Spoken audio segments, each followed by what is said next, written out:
తెలంగాణ ప్రభుత్వం mega DSC notification ప్రకటించడం పట్ల యూత్ కాంగ్రెస్ నాయకులు హర్షం వ్యక్తం చేశారు. ఉస్మానియా యూనివర్సిటీలోని ఆర్ట్స్ కళాశాల వద్ద యూత్ కాంగ్రెస్ అధ్యక్షులు శివసేనారెడ్డి ఆధ్వర్యంలో కేక్ కట్ చేసి సీఎం రేవంత్ రెడ్డి చిత్రపటానికి పాలాభిషేకం చేసి సంబరాలు జరుపుకున్నారు.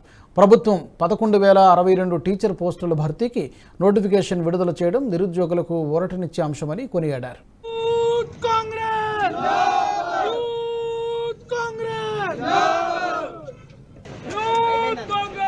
తెలంగాణ వస్తే మాకు ఉద్యోగం వస్తుందని ఆశించారు, కానీ తెలంగాణ వచ్చిన 10 ఏళ్ల వరకు కూడా ఉద్యోగాలు రాక వాళ్ళ వయసు దాటిపోయి ఏం చేయాలనో అర్థం కాని పరిస్థితుల్లో పెట్రోల్ బంకులలో చిన్న చిన్న చిరు వ్యాపారాలు పెట్టుకొని బడ్జెట్లో గప్చుప్పుల షాపులు పెట్టుకుని బతుకుతున్న డిగ్రీలు ఇంజనీరింగ్లు పీజీలు చేసినటువంటి ఎంతోమంది విద్యార్థులు వాళ్ళకి వయసు దాటిపోయింది. ఈరోజు నేను నోటిఫికేషన్ ఇచ్చిన నోటిఫికేషన్లో కూడా ఎలిజిబుల్ లేని పరిస్థితిలో ఉండే వాళ్ళు కొన్ని లక్షల మంది ఉన్నారు.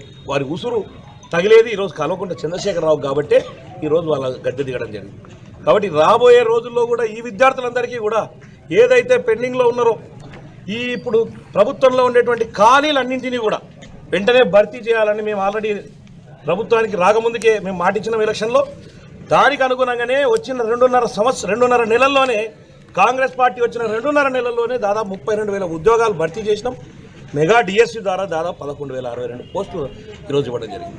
జూన్ 2వ తారీఖు వరకు ఏ డిపార్ట్మెంట్లలో ఏవేవి పెండింగ్లో ఉన్నాయో వాటన్నింటినీ సమీకరిస్తున్నాం. సమీక్షలు జరుగుతున్నాయి మా మంత్రివర్గం మొత్తం. అదేవిధంగా ముఖ్యమంత్రి గారు రేవంత్ రెడ్డి గారు చాలా సీరియస్గా ఉన్నారు ఈ ఉద్యోగాల విషయంలో. కాబట్టి జూన్ 2వ తారీఖు వరకు. ఈ వీడియో మీకు నచ్చినట్టయితే లైక్ చేయండి, 10 మందికి షేర్ చేయండి. అలాగే కామెంట్ల రూపంలో మీ అభిప్రాయాలను మాతో పంచుకోండి. Nationalist hub group of channels ను సబ్స్క్రైబ్ చేసుకుని తెలుగునాట జాతీయవాద జర్నలిజాన్ని ప్రోత్సహించండి. ఈ వీడియో కింద ఉన్న బెల్ ఐకాన్ పై క్లిక్ చేయడం మర్చిపోవద్దు.